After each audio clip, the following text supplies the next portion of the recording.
चलो देखो, आज जो है पढ़ना है अर्थव्यवस्था यानी अर्थशास्त्र। तो अर्थशास्त्र के बारे में आज अध्ययन करना है। तो अर्थशास्त्र का मतलब क्या होता है, सबसे पहले इसके बारे में हम लोग जानते हैं। देखो, अर्थशास्त्र का मतलब होता है आर्थिक व्यवस्था से। जैसे कहने का मतलब है कि कोई भी व्यक्ति अगर है या कोई भी देश है, आर्थिक रूप से कैसा है, मतलब रुपया पैसा से संबंधित कैसा है, कमज़ोर है या रुपया पैसे वाला ज़्यादा है। जैसे जो जितने भी विकसित देश हैं, अगर विकसित देशों का अगर बात किया जाए, देखो जैसे मान लो कि सबसे ज़्यादा विकसित देश अधिकतर किन देशों का गिनती होता है?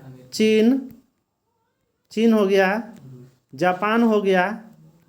जापान देखो सबसे अच्छा उदाहरण अगर देखा जाए तो जापान एक ऐसा देश है जिस देश में वहाँ के लोग इतना हिम्मती हैं कि उसके जैसा कोई देश ही नहीं हुआ आज तक। उस देश में ये समझ लो कि हर साल भूकंप आते रहता है। भूकंप का केंद्र है, जहाँ से भूकंप निकलता है उसको अधिकेंद्र बोला जाता है। मान लो ये भूकंप हो गया, पृथ्वी हो, ये पूरा पृथ्वी है, पृथ्वी का कोई भी सेंटर होगा ना जहाँ से भूकंप निकलता होगा, भूकंप जहाँ से उत्पन्न होता होगा, तो जो भूकंप का केंद्र होता होगा उसको क्या कहते हैं? अधिकेंद्र। जहाँ से भूकंप निकलता है इसको अधिकेंद्र बोलते हैं। ठीक है, और ये जो अधिकेंद्र है कहाँ है? जापान के नज़दीक है। ठीक है, जापान में ही है समझो। वहाँ पर सोचो हमेशा भूकंप आते रहता है, हमेशा, लेकिन फिर भी वहाँ पर लोग तनिक भी नहीं डगमगाते हैं, अपने काम में लगे रहते हैं।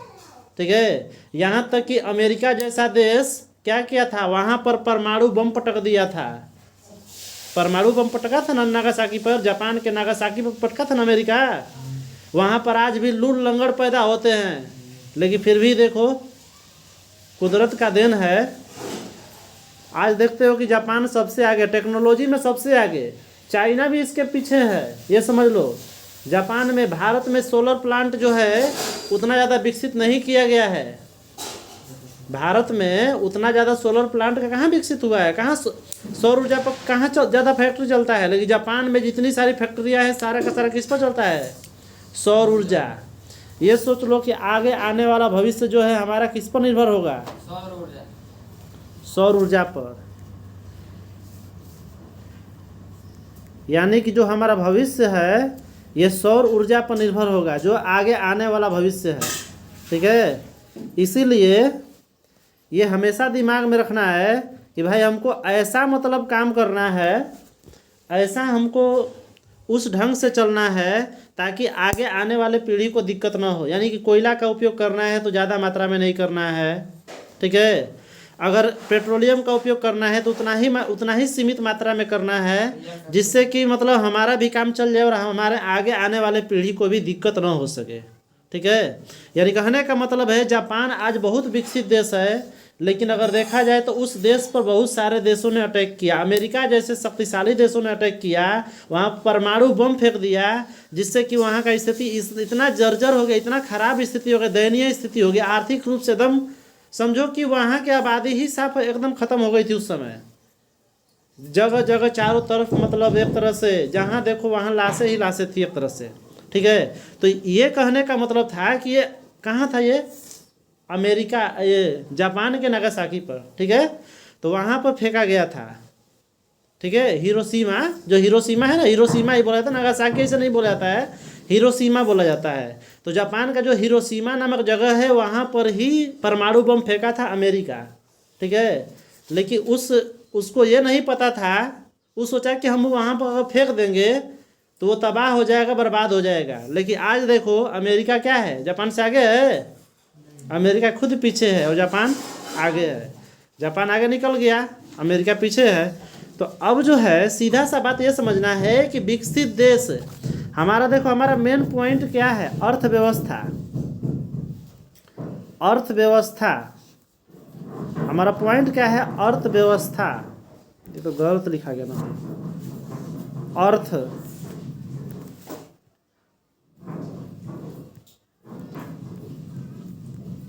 अर्थव्यवस्था। अर्थव्यवस्था मतलब क्या होता है, समझो। व्यवस्था, व्यवस्था मतलब क्या होता है, व्यवस्थित करना। और अर्थव्यवस्था मतलब आर्थिक रूप से व्यवस्था जो है उसी को क्या कहा जाता है, अर्थव्यवस्था। मतलब कि अगर कोई भी अगर देश है, अगर विकसित देश है, तो उस विकसित देश को, उसको विकसित देश कब कहा जाता है, जब वो देश क्या हो, आर्थिक रूप से मजबूत होगा। तभी तो आजकल देखते हो कि कहता है कि जिसके पास पैसा है, कहता है ना कि कैसे तो कहावत है ना, सबसे बड़ा रुपया, अरे बाबू बड़ा न भैया, सबसे बड़ा रुपया, लोग कहते हैं ना। क्यों कहते हैं, क्योंकि लोग आजकल अधिकतर महत्व किसको देते हैं, पैसा को। और पैसा है तो उसी, वही तो आर्थिक है। आज अगर भारत में, अगर बिहार में अगर देखा जाए तो सबसे, देखो बिहार, अगर बात किया जाए, बिहार का बात किया जाए, अर्थव्यवस्था का जब बात छिड़ गया है तो देख लो भाई, बिहार का बात आता है, परीक्षा में पूछा गया क्वेश्चन है, सबसे गरीब राज्य, सबसे गरीब राज्य में अगर गिनती होता है तो किसका गिनती होता है, बिहार राज्य का गिनती होता है। ठीक है, क्योंकि यहाँ की आर्थिक स्थिति बहुत कमज़ोर है। आर्थिक स्थिति कमज़ोर होने की वजह से ये गरीब राज्यों में गिनती आता है। इसको जानते हो किस राज्य के नाम से जाना जाता है, इस बिहार को हम लोग जानते हैं बीमारू राज्य। बीमारू राज्य का ये सदस्य है। ठीक है, ये जो बिहार है बीमारू राज्य का सदस्य है। बीमारू राज्य के अंतर्गत और भी राज्य आते हैं और उसी का ये सदस्य है बिहार। ठीक है, मतलब कि कमजोर राज्य में आता है, इसका गिनती कमजोर राज्य में होता है। लेकिन अगर देखा जाए तो बिहार में बहुत कुछ है, बिहार में बहुत कुछ है भाई, जानकारी नहीं है बस।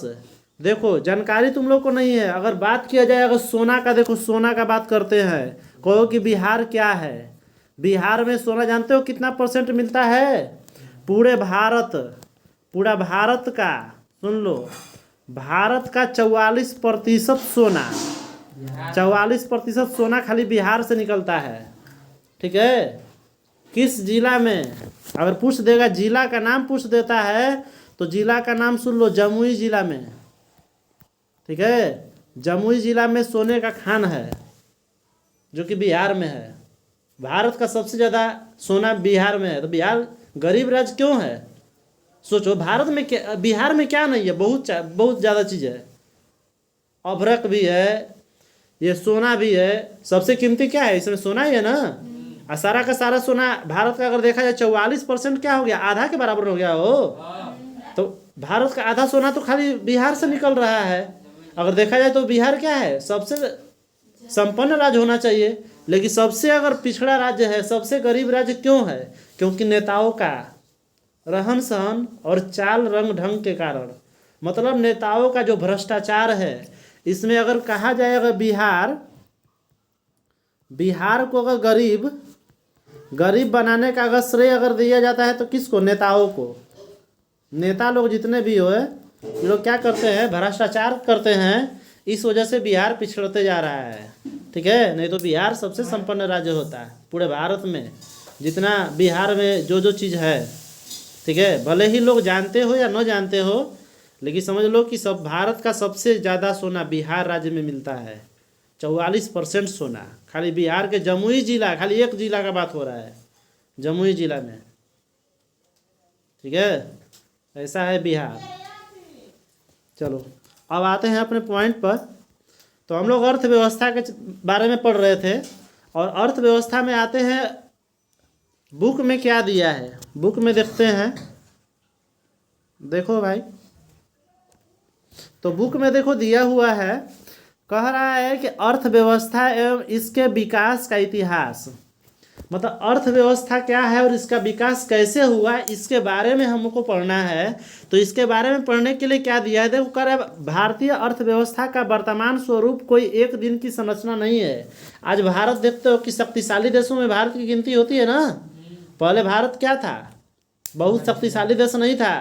अशोक के शासनकाल में शक्तिशाली था, लेकिन जैसे ही अशोक का शासनकाल समाप्त हुआ, धीरे धीरे एकदम एक तरह से क्या हो गया, गरीब होता गया, गरीब हो गया, आर्थिक स्थिति एकदम दयनीय होती चली गई। लेकिन अगर जब स्थिति में सुधार कब हुआ? स्थिति में सुधार तब हुआ जब भारत देश को क्या मिला? आज़ादी मिला। जब आज़ादी मिला, संविधान का निर्माण हुआ, तब धीरे धीरे धीरे धीरे नियम कानून जैसे जैसे बनते गया वैसे क्या हुआ, मतलब अब सुधार होते गए। तो यही बात इसमें बोल रहा है। देखो यहाँ पर साफ साफ लिखा गया है, अगर देखा जाए तो लिखा गया है कि भारतीय अर्थव्यवस्था का वर्तमान स्वरूप कोई एक दिन की संरचना नहीं है। एक दिन में नहीं बना है, इसको बनाने में कई वर्ष बीत गए। ठीक है, तब जाकर आज भारत कहते हो कि भारत में क्या नहीं है, आज आकर कोई भारत हमसे टक्कर कर ले। आज मोदी भी कहता है ना, मोदी कहता है कि आज आकर भारत से कोई लड़ ले, भारत के पास ऐसा ऐसा हथियार है कि कोई उसका मुकाबला नहीं कर सकता है, सब देश डरता है। ठीक है, उसके पीछे रीजन क्या है? क्योंकि भारत अब उस तरह का टेक्नोलॉजी अपने पास रख चुका है, उस तरह का हथियार रख चुका है, इसीलिए दूसरे देशों से लड़ने में अब सक्षम है। ठीक है, हाँ, दूसरी ये बात भले ही है कि भारत एक ऐसा देश है कि भारत में सबका सम्मान किया जाता है, मतलब मेहमान को भगवान की तरह देखा जाता है भारत में। भले ही दूसरे देशों में कैसे देखा जाता है वो उसका अलग मैटर है। जैसे उत्तर कोरिया का बात, किम जोंग है तो वो क्या करता है, कैसे करता है, उसका बात अलग है। अगर देखा जाए ये क्या बोलते हैं,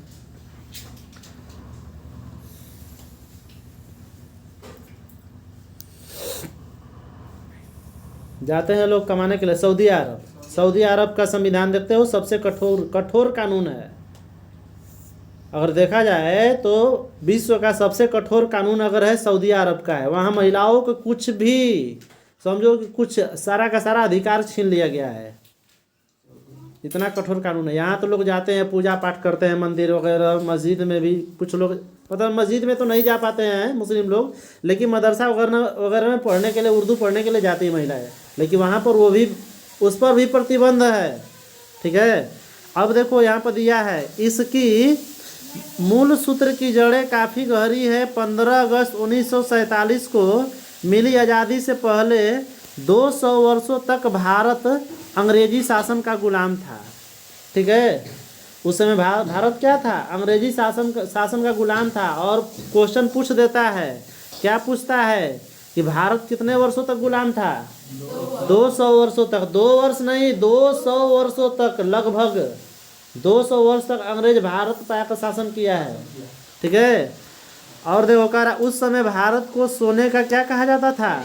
चिड़िया। कब?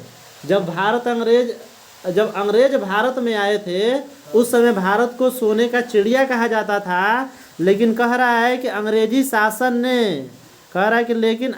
शासन ने इस सोने की इस चिड़िया का भरपूर शोषण किया तथा जमकर लूटा, जिसके कारण भारत में आर्थिक विकास की गति मंद या नगण्य रही। यानी कहने का मतलब इतना आकर के लूटा गया, यहाँ पर इतना लूटा गया कि इसकी स्थिति क्या हो गई? डगमगा गई एकदम, स्थिति इसकी एकदम, आर्थिक स्थिति एकदम खराब हो गई। यहाँ तक कि तुम लोग को ये सुनकर आश्चर्य होगा, ठीक है, कि एक व्यक्ति था, उसका नाम था महमूद गजनवी। ठीक है, महमूद गजनवी था। जानते हो भारत पर कितना बार आक्रमण किया था? देखो, ये भारत पर किया था आक्रमण, ये भारत पर आक्रमण किया था 17 बार। ठीक है, 17 बार आक्रमण किया था। सोच लो, सोमनाथ का सारा मंदिर, ये मंदिर का सोना, सोमनाथ मंदिर का सोना सारा का सारा लेकर भाग गया। जब अंग्रेज आता है कि नहीं का देश में अंग्रेज तो उसका खत्म हो गया। अंग्रेज भारत में नहीं आता है घूमने के लिए, वही सब था सर पहले। हाँ, वही सब था, लेकिन वो उन लोग का व्यवहार बदल गया। ठीक है, उन लोग का व्यवहार बदल गया। पहले के अपेक्षा पहले जो अंग्रेज थे, ठीक है, भारत के लोगों को देखो, भारत में एक यही चालाकी किया था भारत के नेताओं ने कि जब अंग्रेजी शासन व्यवस्था था उसी समय संविधान बनने लगा था। ठीक है, उसी समय लोगों के मन में ये भावना आ गई कि भाई हम लोग को आज़ादी मिल भी जाएगा तो हम लोग कैसे अपना देश चलाएंगे, तो उसके लिए नियम कानून बनना पहले से ही तैयार हो गया। अभी तक देश आज़ाद नहीं हुआ था उससे पहले ही तैयारी शुरू हो गई थी। ठीक है, नियम कानून सब बन रहा था, यहाँ तक कि भारतीय राष्ट्रीय कांग्रेस है ना, भारतीय राष्ट्रीय कांग्रेस है ना, भारतीय राष्ट्रीय कांग्रेस, इसका नाम सुने होंगे, भाजपा राष्ट्रीय कांग्रेस है ये। तो कांग्रेस पार्टी का जो है ना, मायावती नहीं, पंजा छाप, अरे सॉरी, इसमें कौन है, कमल छाप है ना वो, तो मोदी है, कमल छाप है, नरेंद्र मोदी का है भाजपा। इसमें अगर देखा जाए, ठीक है, इसमें अगर देखा जाए तो कांग्रेस पार्टी का स्थापना ये क्या बोला जाता है, आज़ादी से, भारत की आज़ादी से पहले ही हो चुका था। ठीक है, जब कांग्रेस पार्टी का स्थापना हुआ उसी समय समझ जाओ कि सारा का सारा रणनीति बनने लगा। तो जब कांग्रेस पार्टी का स्थापना हुआ तो उसमें दो तरह के दो दल था, एक था नरम दल, नरम दल, और एक साइड था गरम दल। ठीक है, नरम दल का नेता कौन, महात्मा गांधी, मोदी, महात्मा गांधी, महात्मा गांधी जो थे नरम दल के नेता थे। ठीक है, इसमें मतलब ये समझो कि इसमें महात्मा गांधी हो गए और भी जो इनके साथ थे, ठीक है, ये नरम दल के थे।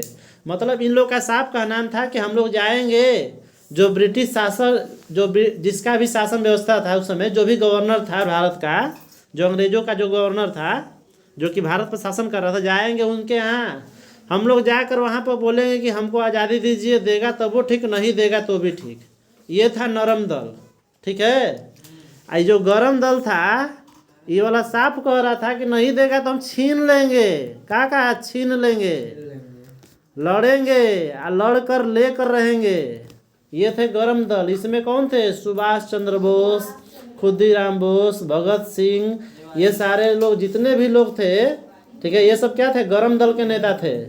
ठीक है, बोले कि नहीं ऐसे काम नहीं होगा, इस तरह करने से तो आज़ादी नहीं मिलेगा, हम लोग को लड़ाई लड़ना पड़ेगा, तब अपना अपना लोग क्या करने लगे, मतलब एक तरह से सेना तैयार करने लगे, लोगों को इकट्ठा करके लोगों को समझाना शुरू कर दिए। ठीक है, ठीक है, अब आते अपने पॉइंट पर। देखो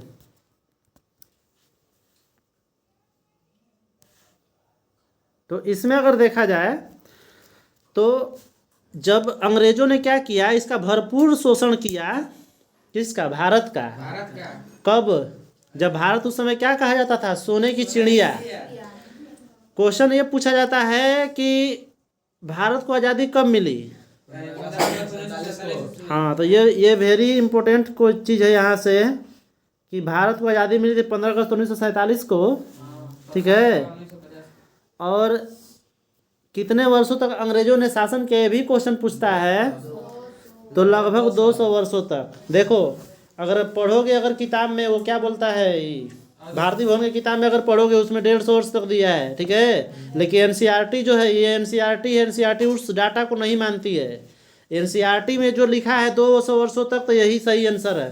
ठीक है, उस डाटा को मत याद करना, यही डाटा करेक्ट है, एनसीईआरटी का डाटा। हाँ,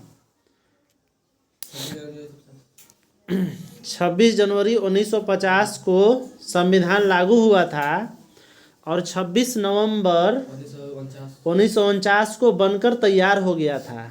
ठीक है, अब देखो, अब एक और क्वेश्चन आता है, संविधान बात कर दिया ना, तो संविधान से क्वेश्चन आता है।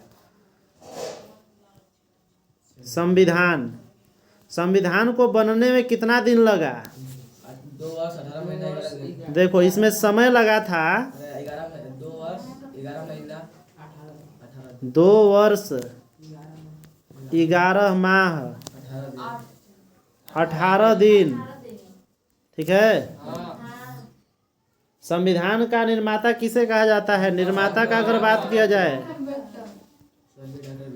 अगर निर्माता का अगर बात किया जाए, डॉक्टर भीमराव अम्बेडकर।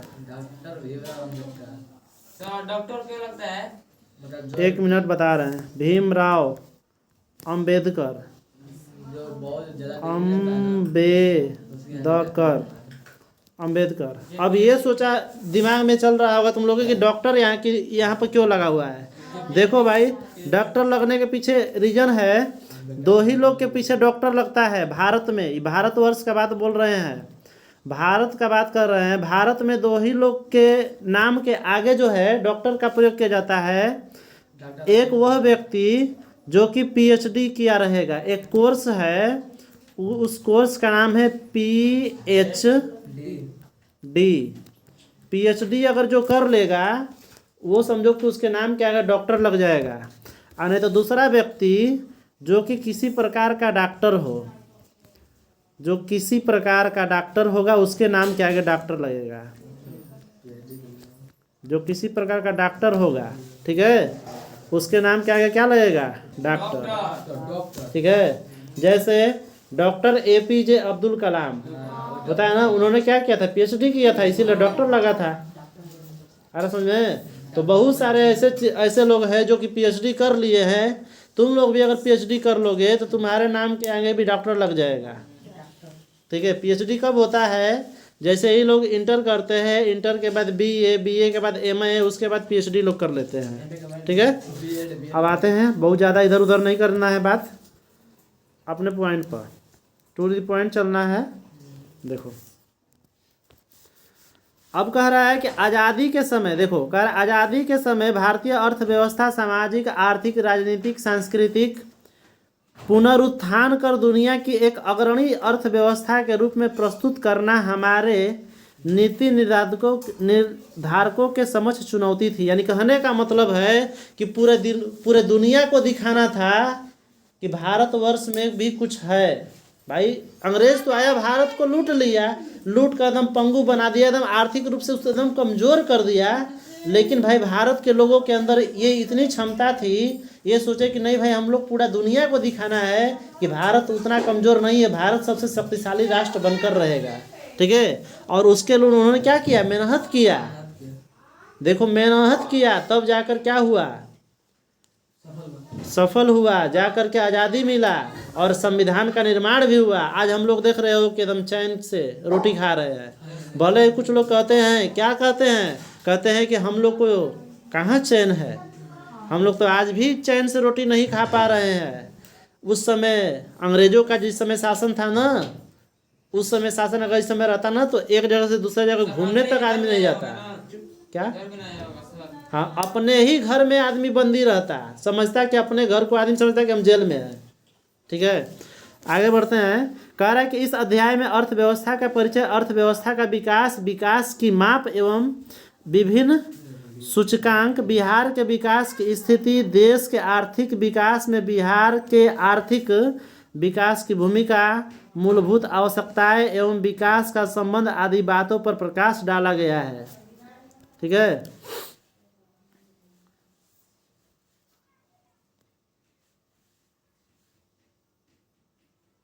आगे देखो दिया है अर्थव्यवस्था का परिचय। आगे पढ़ना है अर्थव्यवस्था का परिचय।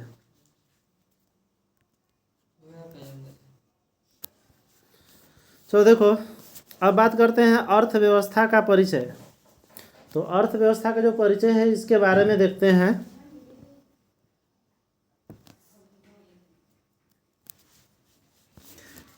देखो दिया क्या है, कह रहा है कि अंग्रेजी शासन ने भारतीय अर्थव्यवस्था को अपना एक क्या बनाया, उपनिवेश। अब देखो तुम लोग के दिमाग में आता होगा कि उपनिवेश क्या है, समझ लो।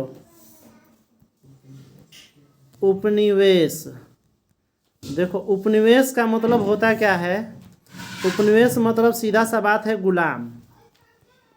मतलब कोई राज्य, कोई भी देश अगर किसी देश को गुलाम बना लेता है तो उसका क्या कहलाता है, उपनिवेश कहलाता है। ठीक है, मतलब अंग्रेज लोग भारत को क्या गुलामी की जंजीर में बांध दिया था, इसलिए भारत क्या था, उसका उपनिवेश था। ठीक है, समझ में आया ना। चलो देखो,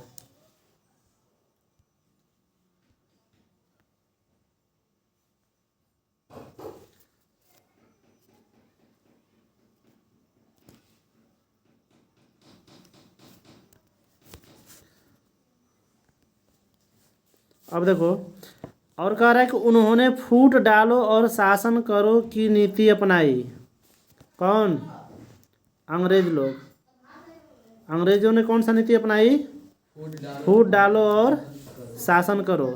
ये याद रखना है। देखो ये परीक्षा में देता है कि फूट डालो और शासन करो की नीति किसने अपनाई?